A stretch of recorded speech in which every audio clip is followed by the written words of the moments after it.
Bonsoir à tous, ravi de vous retrouver dans le débat de Ça vous regarde. Les élections présidentielles approchent et les candidats se dévoilent. C'est le cas d'Hervé Morin, il est aujourd'hui notre invité. Le candidat centriste, le président du Nouveau Centre, ancien ministre de la Défense de Nicolas Sarkozy. Asseyez-vous. Monsieur. On me dit... Asseyez-vous, vous êtes en direct, vous êtes le bienvenu sur ce plateau. On me dit orange, mais il y a quatre signes orange, donc je ne savais pas lequel des quatre oranges il fallait. Hervé Morin est là, vous l'avez entendu, vous l'avez vu. Il a, sur notre antenne d'ailleurs, fendu l'armure. On va essayer de savoir de quel espace il dispose au moment où François Bayrou a pratiquement annoncé officiellement sa candidature. Alors, on va y revenir parce qu'il est là et on va l'écouter, c'est important. Il a placé hier sa candidature sous le signe de la vérité, de la modernité, du progrès et de l'égalité. On revient évidemment avec lui sur cette candidature à l'élection présidentielle. On va revenir sur les petites phrases. Il y a eu des petites phrases pas très gentilles qui ont été prononcées. On en parlera évidemment avec lui. Hervé Morin, je suis ravi de vous accueillir sur ce plateau. Vous faites... c'est le début de votre campagne. Vous avez fendu l'armure, je le disais hier, au pied du pont de Normandie. C'est vos racines. Je rappelle ce livre, Arrêtez de mépriser les Français. C'était en mai 2011. Il y avait un peu de ça dans votre discours hier, justement en Normandie. Merci d'être là. Pour vous interroger, en tout cas pour réfléchir à votre candidature, Jean-Pierre Rioux, bonsoir. Historien spécialiste du centre, entre autres, et je signale cet ouvrage au cœur de notre sujet, Les centristes de Mirabeau à Bayrou, édition Fayard, c'était sorti en 2011. À vos côtés, Alexandre Vatimbella, bonsoir. Vous êtes journaliste, directeur du Centre de recherche et d'études du centrisme, on va donc parler beaucoup du centre, directeur de la rédaction de l'agence de presse Nouveau Monde. Merci d'être avec nous. Puis enfin un sondeur, parce que on parle beaucoup de sondages. Alors je ne sais pas ce qu'ils valent ces sondages, mais enfin on en parle beaucoup. Avec nous, Jean-Daniel Lévy, directeur du département opinion chez Harris Interactive, je ne me trompe pas? Non, absolument pas. Et ben on va pouvoir démarrer cette émission. Je vous présente nos sentinelles. Jean-Félix, il est étudiant en droit partisan UMP, Hervé Morin. Et puis Patrick, qui est retraité, ancien commercial. Et lui, il est partisan du centre, mais lequel, on lui posera la question. Je ne sais pas si il milite au Nouveau Centre. Merci d'être là. Ces images, pour ceux qui n'auraient pas regardé la chaîne parlementaire, comme ça, quelques images, c'est voilà, Hervé Morin qui arrive entouré de ses fidèles. Alors tout le monde n'était pas là, on y reviendra évidemment, il n'y avait pas tous les parlementaires, voilà. Le bain de foule traditionnel. Et puis ensuite, ce discours à Berville-sur-Mer, et la vue était dégagée, on voyait le pont, parce que ça c'était un vrai débat. Y avait-il du brouillard? Non, il n'y avait pas de brouillard. Écoutez ce que disait Hervé Morin, puis on commente évidemment vos propos juste après. Écoutez ce que disait Hervé Morin, extrait de ce discours d'hier. Donner à nos enfants et à notre jeunesse l'espoir d'une France debout, redonner à tous nos compatriotes la fierté d'être français, et pour cela, donner à la France des idées neuves le soir du 6 mai 2012. Je vous remercie.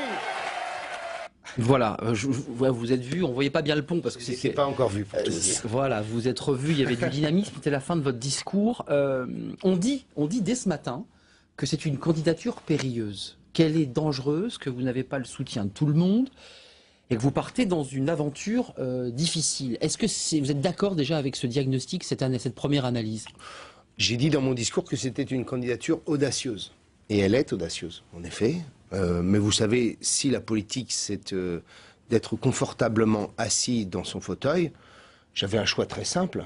C'est celui que me conseillent un certain nombre de mes amis, c'est de considérer que le centre ne doit pas avoir d'expression politique durant cette élection présidentielle et que je me range tranquillement derrière Nicolas Sarkozy. Je serai encore ministre de la Défense très probablement, tranquillement assuré de ma réélection. Et tout ira bien, mais ce n'est pas la conception que j'ai de la politique. Comment vous regardez la candidature, le fait qu'Hervé Morin, au pied du pont de Normandie, ait fendu l'armure et décide d'y aller? Parce qu'il y avait ce débat, ça avait été compliqué, il y avait une sorte de petit suspense. Je pense que Hervé Morin, comme l'a dit Jean-Marie Cavada, était obligé d'y aller. Obligé d'y aller dans les institutions de la Ve République. C'est-à-dire que pour qu'un parti politique existe dans la Ve République, il faut qu'il ait un candidat à l'élection présidentielle. Or, le Nouveau Centre doit exister. En tout cas, je pense que Hervé Morin pense la même chose et que même tous les membres du Nouveau Centre pensent que le Nouveau Centre doit exister. Maintenant, effectivement, à 1% dans les sondages et aussi avec des déclarations qui sont, je dirais, un peu étrange, c'est-à-dire que Hervé Morin dit avant le résultat, voilà, je me désisterai de toute façon pour Nicolas Sarkozy. Donc à un moment donné, il y a une sorte, comme le font remarquer d'ailleurs ces ami-ennemi. Enfin bon, peut-être que Hervé Morin nous apprendra ami mieux. politique. Voilà. Vous pensez à qui, là Drôle d'amis. Ouais. Jean-Christophe Lagarde. Sauvadet, Lagarde, tous ceux qui sont ministres du centre aujourd'hui dans le gouvernement, qui oublient effectivement qu'ils viennent du nouveau centre. Enfin bon, ça, Hervé Morin nous en parlera sans doute mieux. Et donc, je veux dire que la candidature est obligée, si l'on veut exister politiquement, à la fois pour Hervé Morin après 2012 et aussi pour le nouveau centre. Jean-Pierre Rioux, une question et vous répondez aux deux. Alors, Jean-Pierre Rioux, vous, votre sentiment, puis après on écoutera. Mon sentiment est simple, je trouve qu'il est légitime et utile pour le pays que cette famille politique, les centristes, quelle que soit leur division, leur difficulté politique à s'exprimer de manière autonome ou singulière, puissent participer au débat de l'élection présidentielle, l'élection majeure dans la Ve République. C'est tout à fait légitime, important. Reste à savoir pourquoi on se déclare candidat, parce que là, est-ce qu'on obéit à une logique de la présidentielle qui veut dire que tous les partis politiques doivent y figurer, ou bien est-ce que c'est un rapport par obligation, est-ce que c'est un rapport un peu décroché de la politique partisane qui fait que un homme essaie de parler aux Françaises et aux Français, voilà, de manière plus singulière et plus autoritaire, dans une sorte de tradition, appelons-la gaulienne, ou des choses. Bon, voilà, ça c'est un enjeu que chaque candidat mesure, nous le savons bien. Reste que cette famille puisse s'exprimer, y compris avec ses divisions et ses difficultés devant les Français, me paraît important. Un accueil plutôt positif, en tout cas, de ces spécialistes, ces experts. Je réponds simplement à l'observation qui est de dire, en sachant d'ores et déjà pour qui vous allez vous désister au second tour. Les centristes ont deux difficultés. Une difficulté, c'est que tant que le Parti socialiste ne sera pas un parti social-démocrate renversant ses alliances, bien entendu, la question, pour moi, ne s'oppose pas. Deuxième chose que je voudrais dire, c'est que moi, je pense que c'est une nécessité d'avoir cet exercice de transparence. Ce que je reproche à François Bayrou, pour lequel j'ai beaucoup d'affection, compte tenu de l'histoire qu'on a eue ensemble, c'est au contraire de jouer comment dire, je sais pas moi, au genre de poker. C'est-à-dire d'attendre le premier tour et de dire aux Français, je vais vous dire après ce qui va se passer pour le second tour. Poker, c'est quoi? Il choisira la gauche ou la droite en fonction de... Enfin bon, moi j'ai mon idée, mais peu importe. C'est pas ça le sujet. Je pense que on ne reproche pas à Eva Joly ou à Jean-Luc Mélenchon de dire je veux porter un projet politique devant les Français, comme le dit Jean-Pierre Rioux, et en même temps de dire on va voter François Hollande au second tour si on n'est pas au second tour. Bon, je pense que je dis il n'y a pas d'accord automatique. Il y a un accord sous condition d'un accord de gouvernement. J'ai un certain nombre de propositions. Et vous n'irez pas chez Hollande, excusez-moi de vous poser la question, parce que Bayrou se pose la question. Vous ne dites pas, il y a une option, parce que François Hollande a des choses intéressantes à... Non, mais bien sûr. Les candidats centristes hors François Bayrou ont toujours dit, et de toute manière, nous appellerons à voter Sarkozy au second tour. C'est une question. Moi, ma construction politique, c'est un grand débat que nous avons eu avec François Bayrou bien avant 2007. Ma construction politique, c'est dire, je suis centriste et j'estime que mes valeurs m'amènent à un accord avec un parti de droite. Et en clair, enfin ça c'est pour les anciens, parce que je constate à quel point tout ça s'efface très vite, c'est que ce que je souhaite, c'est que nous soyons une alternative au centre et à la droite. Ce que je veux reconstruire, c'est ce que nous avons connu pendant 30 ans de la Ve République, c'est-à-dire l'UDF et le RPR pesant à peu près la même chose, et où un candidat UDF ou un candidat centriste aujourd'hui soit en mesure d'être une alternative en ayant, disons, autant de chances que l'autre de gagner la présidentielle. Alors vous avez des soutiens sur JDD.fr, le centre est une réalité dogmatique et élective, seul un candidat centriste indépendant des partis de droite et de gauche peut accéder au second tour. Jean-Daniel Lévy, juste un mot sur les sondages, parce que on le dit pour François Hollande, on l'a dit pour Nicolas Sarkozy, les sondages ne comptent pas en cette période parce que la campagne n'a pas réellement démarré. Est-ce qu'on peut dire la même chose pour les intentions de vote concernant Hervé Morin? Parce qu'on peut dire aussi ça compte pas après tout. Si ça compte pas, nous ne faisons pas de sondage. Donc si ça compte, ça compte, parce que je m'adresse à un sondeur. Voilà, ça compte un petit peu, mais ça compte à partir du moment où on les lit comme il faut probablement les lire. C'est-à-dire si on les lit comme étant la prévision de ce qui va se passer au soir du premier ou du deuxième tour, on se trompe tous indéniablement sur l'utilisation qu'on va faire de ces sondages. Donc il faut avoir un petit guide pour bien comprendre le sondage. Alors, ce qu'il faut voir, c'est des rapports de force à un moment donné. Et on sait qu'une campagne électorale permet justement de faire bouger de manière relativement forte les lignes.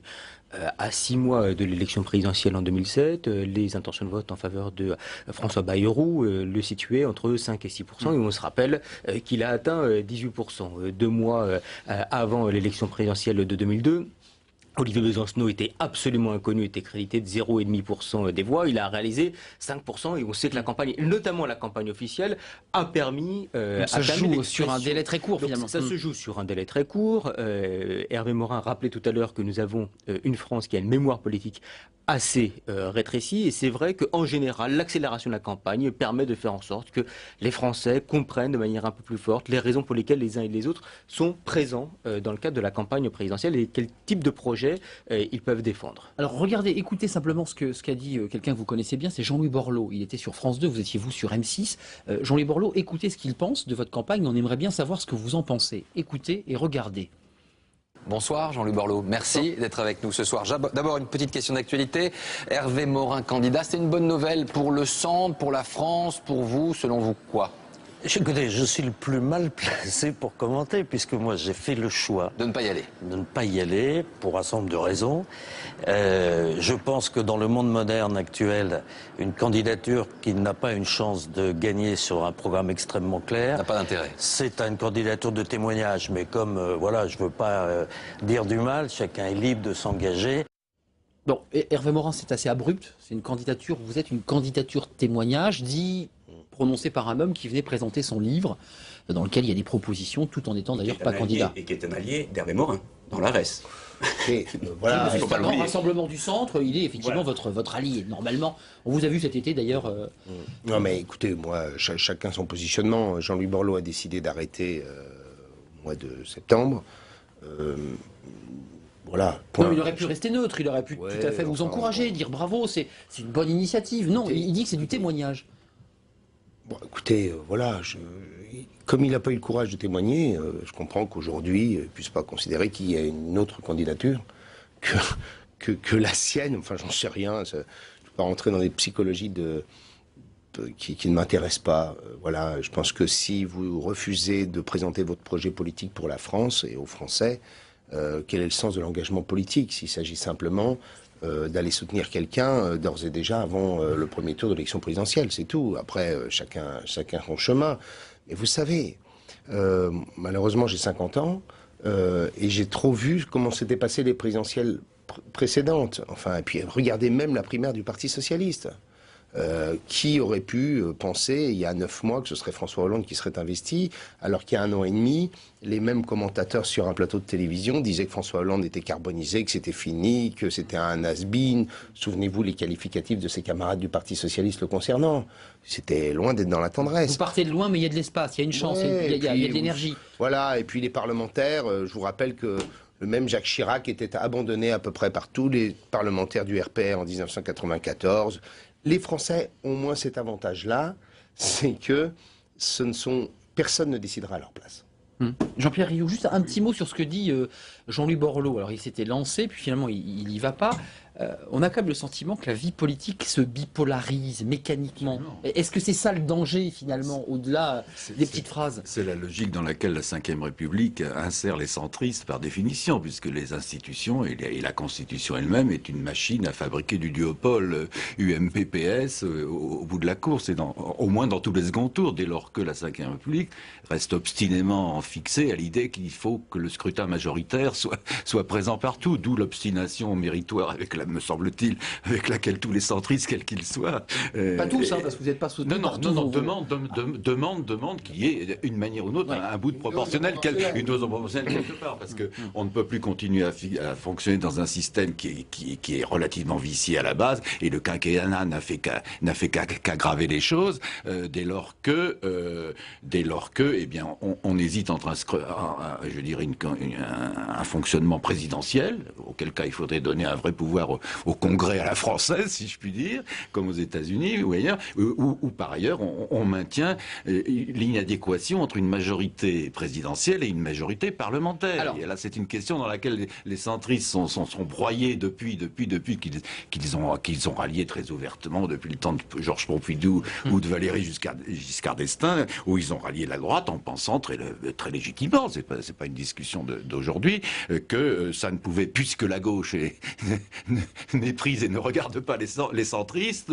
nécessairement nous sommes condamnés à faire des alliances à droite. Bon, d'où les expressions que vous utilisez vous-même, monsieur le ministre, de centre-droit, voilà, puisqu'il ne peut pas y avoir de centre-gauche, bon, qui est une désignation des adversaires, par parenthèse. Mais bon, c'est ainsi. Et donc, dans une machine à broyer les extrêmes et le centre, et une légitimité constitutionnelle qui n'arrive pas à trouver son équilibre et où le quinquennat a aggravé les choses, puisqu'on est tantôt en hyper-présidentialisme d'un côté, et puis de l'autre, on sort péniblement des systèmes de cohabitation, de majorité disparate au président et au Parlement. Là, que les centristes se débattent, et ils ont bien raison de se débattre, et de poser les questions. Deux questions. Jean-Félix, Patrick, c'est les citoyens un petit peu comme sur des radios, mais là vous les voyez en plus en vrai. Réponse et Jean-Félix, on ne va pas oublier. Non, 3 mots, simplement, la Ve République, avec sa mécanique en effet infernale, n'a jamais conduit au bipartisme. La bipolarisation, mais elle n'a jamais enfermé les Français dans un choix qui aurait pu être finalement... Le tréfonds pluriel subsiste. Voilà. Donc il y a de l'espace, c'est ce que vous voulez dire. Il y a une famille politique qui existe et qui, à chaque élection présidentielle, en dépit des institutions, finit toujours par s'exprimer. Un mot, Jean-Daniel, et Jean-Félix qui pose une question directement à Hervé Morin. C'est le privilège d'être sentinelle citoyenne. Il est vrai qu'il y a aujourd'hui une forte polarisation autour de l'élection présidentielle et que l'ensemble des formations politiques souhaitent être présentes pour pouvoir après inscrire un rapport. Pour exister.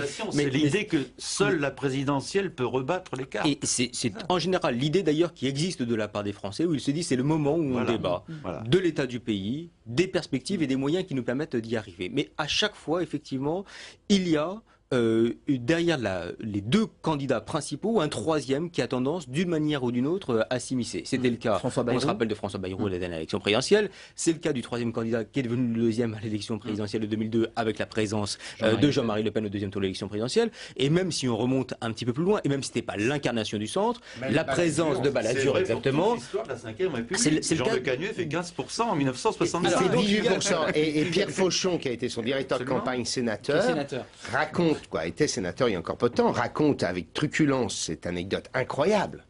C'est que personne n'a envie d'y aller dans la famille centriste. Ils sont autour de la table et finalement, Jean Le Canuet finit par émerger. Alors, et Pierre Fauchon dit, on a commencé la campagne à 1%, pas une personne ne voulant nous recevoir face à l'immense général de Gaulle. Une campagne moderne. Et le seul qui ose les recevoir, c'est Bosson père. Mais il me dit, on commence une campagne dans le désert le plus total. Vous avez lancé les pins, les pom-pom girls, Hervé Morin, parce que c'est une campagne américaine, je blague, mais Jean-Luc Canuet a lancé cette campagne.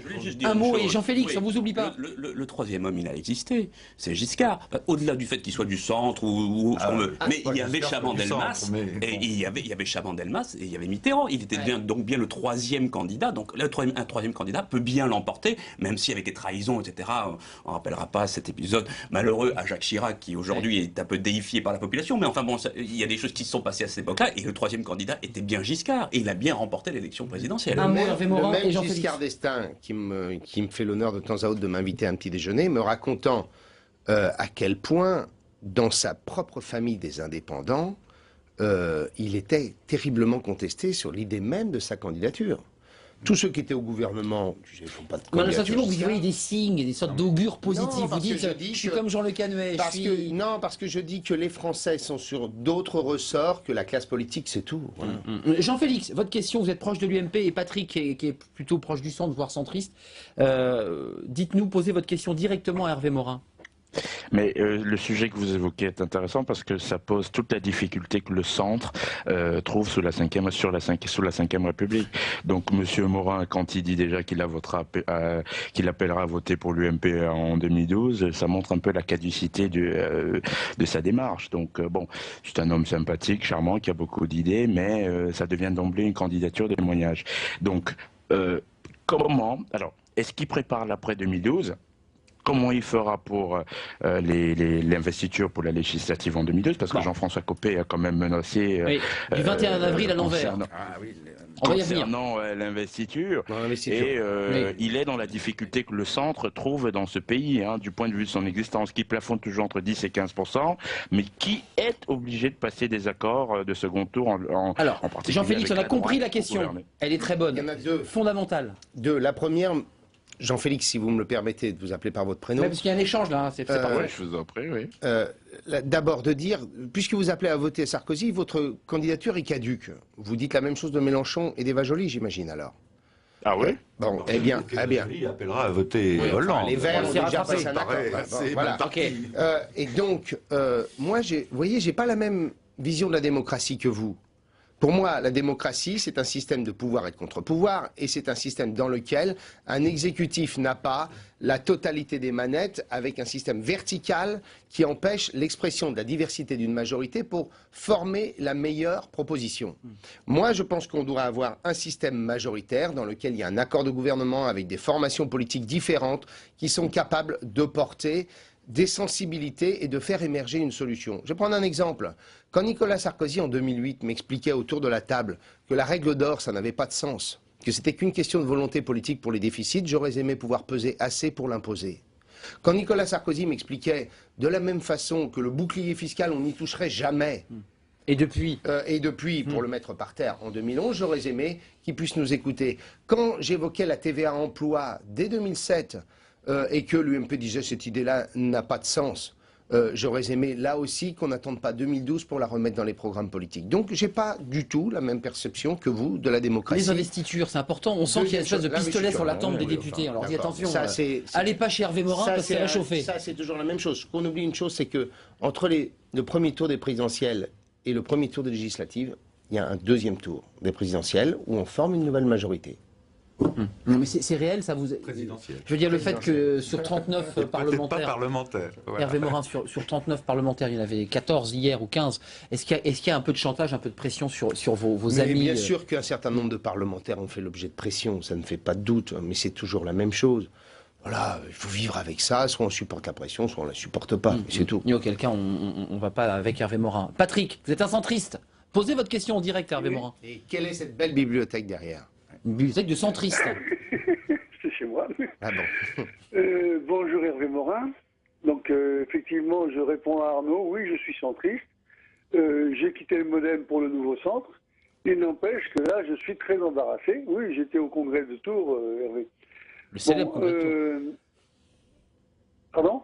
Non, je disais, c'est une petite blague. Voilà. Allez-y, Patrick, posez votre question. Oui, donc je voulais dire, bien que je ne sois pas historien, que de mon point de vue, les élections présidentielles se suivent mais ne se ressemblent pas. Et nous avons la chance, pour l'année prochaine, d'avoir une structure tout à fait particulière où les grands partis de gouvernement représentés par M. Hollande ou représentés par M. Sarkozy sont affaiblis par des concurrences dans chacun des camps. Votre question, Patrick, allez-y. Réellement. C'est-à-dire qu'avec Mélenchon, avec Eva Joly, Hollande, il va forcément devoir partager ses voix. Allez-y, votre question, Patrick. S'il vous plaît. Attendez. Oui, Sarkozy, de l'autre côté, avec Marine Le Pen, avec Madame Boutin, etc., va aussi devoir partager ses voix.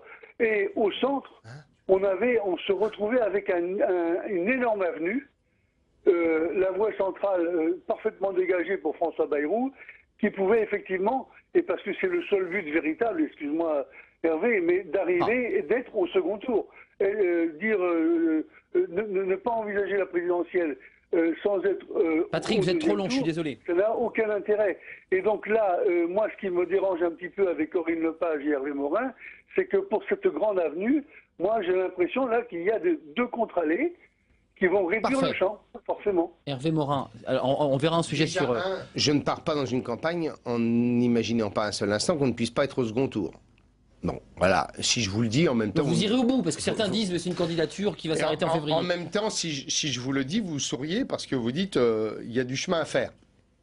Très bien. La deuxième chose, c'est que je répète que dans toutes les démocraties européennes, le jeu politique est à peu près le même.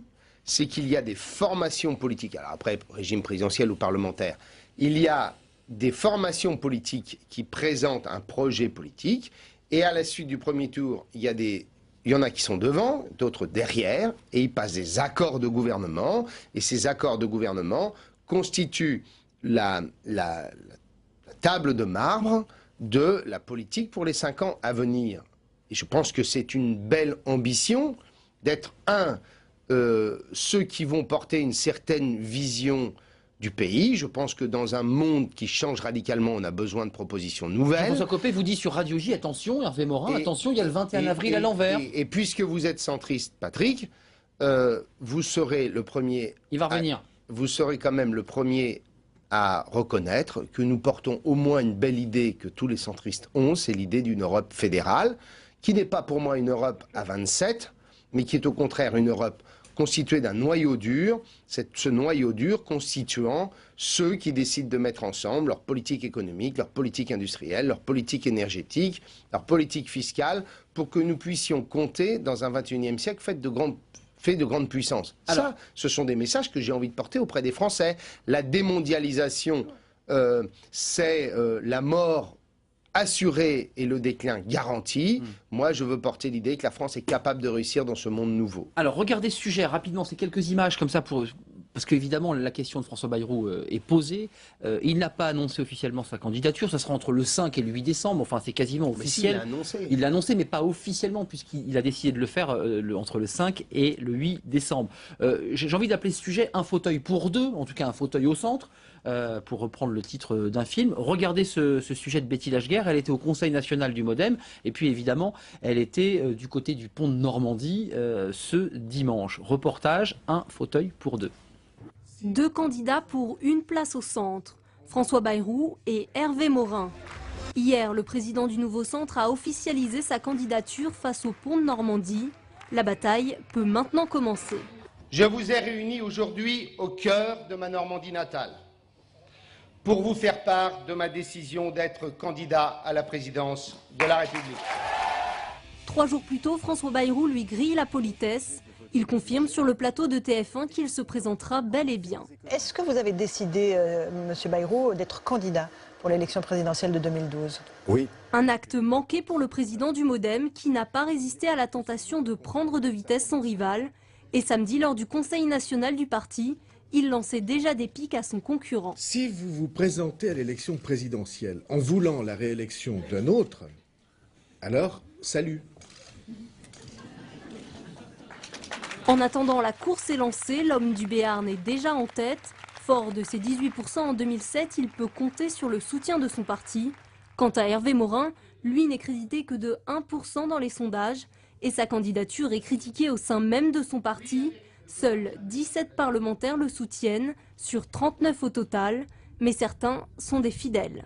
Hervé Morin n'est pas un homme seul, c'est une démarche difficile, c'est une démarche audacieuse, c'est une démarche de vérité, et cette démarche, il faut la conduire jusqu'au bout. Le problème, c'est la relation entre les Français et le candidat. C'est ça une élection présidentielle, c'est pas une affaire de parti, sinon ça saurait. Un sprint serré se joue désormais entre les deux ennemis qui étaient comme des frères en 2007. Ils ont maintenant un seul objectif, trancher dans les urnes pour devenir l'héritier légitime de la maison centriste. Alors, Hervé Morin, on vient de voir ce sujet, c'est quand même intéressant parce que la question qui va vous être posée, à mon avis, jusqu'au mois de février, peut-être jusqu'en mars, c'est mais comment vous vous distinguez de François Bayrou? Qu'est-ce qui fait votre valeur ajoutée, votre différence, excusez-moi, votre marque, comparée à celle de François Bayrou? Dites-nous.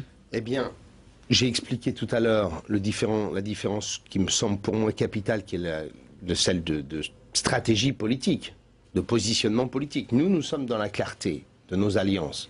Lui est dans le flou de ses alliances. Très bien. Ça me semble déjà essentiel.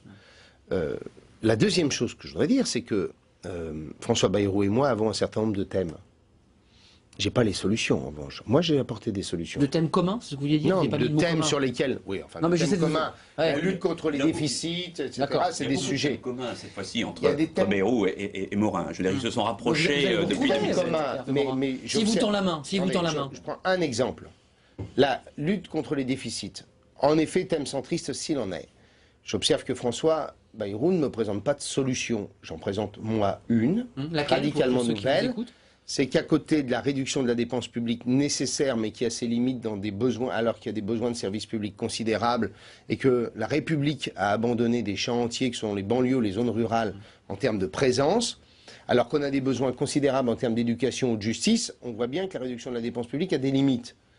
Que l'autre solution, c'est la hausse des impôts, mais que là aussi, vous asphyxiez l'économie et que par ailleurs, vous réduisez encore le pouvoir d'achat des Français. Il y en aura sûrement. Eh bien, il y en aura forcément. Eh bien, moi, je propose une troisième solution. C'est qu'on se retrousse les manches et qu'on bosse un peu plus. Et je propose de repasser à la semaine de 37 heures. À 37. Voilà, une proposition nouvelle dont on sait qu'elle fera 0,3 points de croissance en plus par an et qu'elle permet de réduire immédiatement et de façon considérable les déficits publics, puisque, comme vous le savez, avec les 35 heures, l'État met 20 à 30 milliards par an en exonération de cotisations sociales.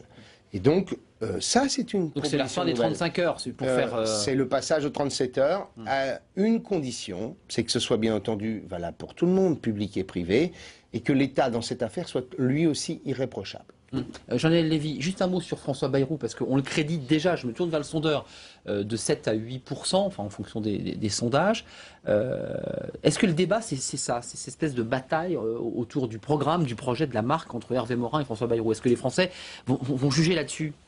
Pas forcément. Non, mais justement. Pas forcément.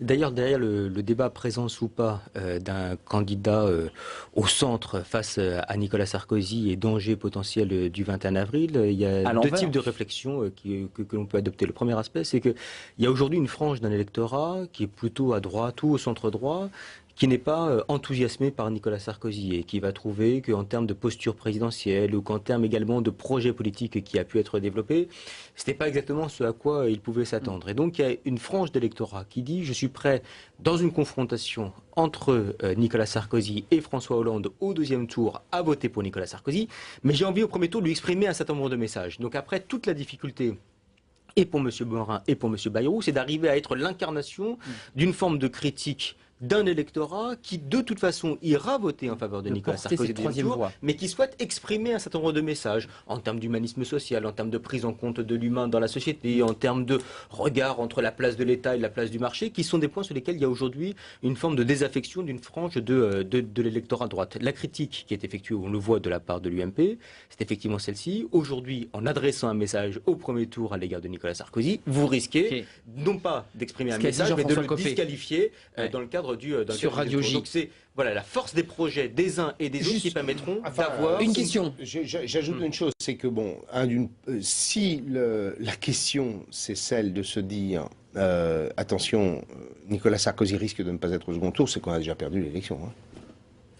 C'est une défaite avant d'avoir commencé. Juste une question, Alexandre Latimbella et Jean-Pierre Rioux, une question. Est-ce que vous imaginez, est-ce que comme ça, dans cette fiction politique, puisque la question va quand même se poser de ce duel au centre entre François Bayrou et Hervé Morin, qu'on le dise simplement d'une manière compliquée, est-ce que vous imaginez, est-ce que vous envisagez un rapprochement entre Hervé Morin et François Bayrou? Non, je ne pense pas, parce que je pense que les personnalités sont encore trop distantes l'une de l'autre pour le faire. Mais en revanche, ce que j'ai du mal à comprendre, c'est comment Hervé Morin pense que Bayrou va aller vers Hollande. Parce que je pense qu'aujourd'hui, la grande question, c'est que l'espace à gauche est bien rempli. Évoqué par Le Point il y a 3 semaines déjà. Hollande n'a pas besoin de Bayrou pour éventuellement gagner, ni pour former un gouvernement. Or, Sarkozy aura sans doute besoin, au jour d'aujourd'hui, on ne sait pas comment tout ça va évoluer, hein, je veux dire, on est bien d'accord. On est aux prémices de quelque chose. Mais en tout cas, au jour d'aujourd'hui, Sarkozy a plus besoin de Bayrou que Hollande n'a besoin de Bayrou. Et Jean-Pierre Rioux, une double... Non, moi, je rapprochement Bayrou. Nous avons une discussion là très paisible et très classique. Je pense que l'état du pays et l'état d'urgence, pour parler comme François Bayrou, quand même, mérite qu'on accepte de brouiller les cartes et d'essayer de trouver, au fond, quelque chose de valable au concept de majorité centrale ou de majorité, parce que ça a toujours été ça la vocation des centristes, aider à fabriquer de nouveau des majorités centrales qui permettent de continuer le Schlimblick, si je puis dire, hein, vulgairement.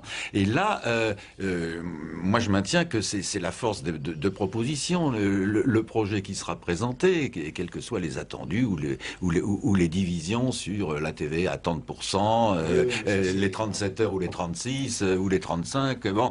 C'est l'idée qu'est-ce que l'on propose aux Français. Et moi, je maintiens que les centristes ont aujourd'hui, en 2012, pour cette présidentielle, une chance historique parce qu'ils sont, je dirais vulgairement, coincés. Et il faut absolument qu'ils gardent leur capacité de présence à la présidentielle qui vient de très loin et qui s'appelle 15% en gros, n'est-ce pas, des suffrages. 15 et 20%. Voilà, entre 15 et 20%. Et que, par ailleurs, il pallie la difficulté qui est, au fond, l'UDF n'existe plus. La solution parlementaire qui avait été inventée au temps de Valéry Giscard d'Estaing pour gouverner honorablement avec la droite libérale, eh bien, cette solution n'existe plus. Et du coup, comment ne pas remettre l'essentiel de la question posée à la présidentielle, pas qui, si les choses se débloquent à l'occasion de la présidentielle, si s'esquissent des majorités nouvelles et des solutions nouvelles eu égard à l'état d'urgence de ce pays, pourquoi pas. Donc là, il me semble que les Françaises et les Français sont à l'écoute de tout ça. D'abord, Alexandre Timbella, c'est intéressant, voilà, la question. Et Jean-Pierre Rioux. Qu'il y ait un message très clair d'adresser selon lequel il faut un gouvernement le plus large possible pour entreprendre. Je dirais presque d'union sacrée, moi. Oui, bien sûr. En fait, grosso modo, on est au lendemain de la Seconde Guerre mondiale et il faut créer les conditions permettant au pays d'engager les réformes. Les centristes ont fait tout ce qu'il fallait. Ils s'appelaient le MRP à l'époque. Et ils ont beaucoup reconstruit ce pays. Et donc, ce message-là, François Bayrou le tient, je le tiens. Et c'est tout à fait normal parce que je crois que les pays européens nous ont montré cet exemple-là. Absolument. Bon, les Allemands, c'est parce qu'il y avait la grande coalition que Schröder a pu faire ces réformes. Et Nicolas Sarkozy, ses besoins. On a vu les papiers, vous avez extrême droite ou centre. Et donc, bien entendu, c'est pas un discours d'ouverture. Il ne s'agit pas de piquer quelques personnes. C'est au contraire des formations politiques qui, ensemble, décident de construire les transformations dont le pays a besoin. Ça, c'est une chose. La deuxième question, c'est pourquoi François Bayrou irait avec le PS. Je pense bien le connaître. Vous l'avez bien connu, en tout cas. Je pense bien le connaître. Je le dis pour deux raisons. La première, c'est que je sais quel a été son regard à l'égard de Nicolas Sarkozy. D'accord. Voilà, bon. La deuxième raison, c'est une raison politique. C'est que quand vous avez 320 députés UMP, vous n'avez pas la possibilité de reconstruire un groupe parlementaire. Pas les députés UMP qui vont sortir du champ et dire bonjour, je laisse la place à des modems. Centristes compris. Centristes compris. 320 plus. Ils occuperont l'espace. Donc c'est pas vrai. La seule possibilité pour le modem de reconstruire un groupe parlementaire, c'est dans le cadre d'une alternance. C'est que là, vous en avez 150 ou 200 de l'UMP qui sont battus. Ces 150 ou 200 de l'UMP qui sont battus, c'est autant de circonscriptions, notamment dans l'ouest de la France, etc., où le MoDem peut tout à fait être un candidat dans le cadre d'un gouvernement plus large. Et il y a un troisième message, c'est que ça correspond à ce que dit Jean-Pierre Rioux.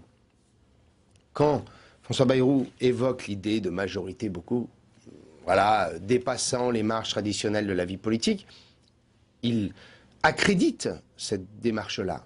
En clair, il donne déjà il a un discours qui lui permet en effet d'avoir cet accord.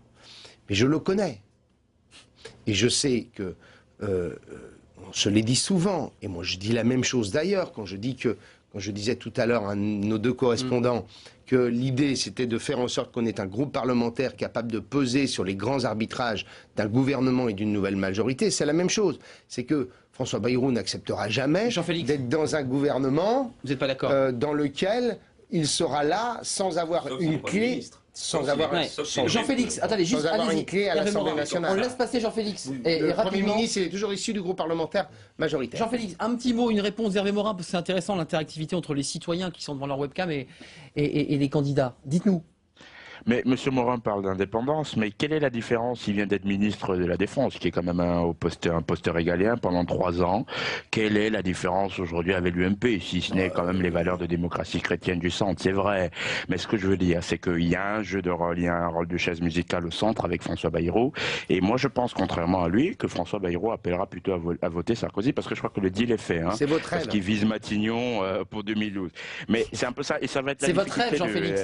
C'est votre Oui, ça rêve, va être vous, la militant de difficulté l'UMP. d'Hervé Morin en 2012, c'est-à-dire une candidature de témoignage ou un vrai projet parce qu'il faut aller gagner. C'est ce que M. Borloo lui disait tout à l'heure à bien des égards. Voilà, donc c'est, avec tout le respect que j'ai pour lui, c'est un peu la difficulté. C'est un boxeur, Écoutez, hein, Jean-Félix. Jean-Félix, je n'attends pas de quelqu'un qui a renoncé de m'expliquer qu'il faut y aller. Voilà. Hein, d'accord. Deuxième chose. Le courage est de mon côté, c'est ce que vous dites, quoi. J'ai rien d'autre. Voilà. Je ne vais pas au-delà. Mais deuxièmement, je suis absolument en contradiction totale avec vous. Nous avons un projet politique. Nous avons une vision de la France que j'ai qualifiée hier de cette idée-là. C'est pas la démondialisation dont nous avons besoin, c'est de la remondialisation. C'est de faire en sorte que la France puisse retrouver son influence et son rang, notamment à travers la construction d'une Europe fédérale, pour construire le monde nouveau. Quand on parle de démondialisation, on met des herses et des barricades dans un pays qui serait appelé au déclin. Eh bien, moi, je veux défendre l'idée que dans un monde ouvert, la France a sa chance dès lors qu'on met en place un certain nombre de politiques nouvelles. Merci. Voilà, ça, c'est un message politique que je n'entends de personne. Alors, je sais que certains prenaient des notes pour relancer. L'émission est malheureusement terminée. On a pris beaucoup de plaisir à vous accueillir sur ce plateau. On a parlé de Jean Le Canoë, on a parlé de Valéry Giscard d'Estaing, on a parlé de François Bayrou. Bref, on a parlé du centre à suivre. Hervé Morin, merci en tout cas d'être venu sur ce plateau nous éclairer. Puis on va vraiment suivre votre campagne de très près. Merci à Jean-Daniel Lévy d'être venu sur ce plateau. Jean-Pierre Rioux, je signale l'ouvrage Les centristes de Mirabeau à Bayrou, édition J'ai travaillé Fayard. sur les livres de Jean-Pierre Rioux quand j'étais Plus jeune. J'étais à la fac, à Sciences Po, absolument. Et puis Alexandre Vatim-Bella, moi aussi j'ai travaillé sur le livre Jean-Pierre Rioux quand j'étais à l'université. Et Alexandre Vatim-Bella, directeur du Centre de recherche et d'études du centrisme, pour ceux qui s'intéressent au sujet. Merci à Jean-Félix, merci à Patrick. Le temps évidemment est serré, donc vous reviendrez Patrick pour nous parler du centre. Et puis merci aux internautes du JDD.fr. Demain on change de sujet, on s'intéresse à ce sommet à Washington entre l'Europe et les États-Unis. On parlera d'économie, d'euros, mais aussi des agences de notation. Quel est leur rôle? Que font-elles exactement? C'est un sujet évidemment sensible. Commencez à réagir, www.lcpan.fr. Je serai là à demain.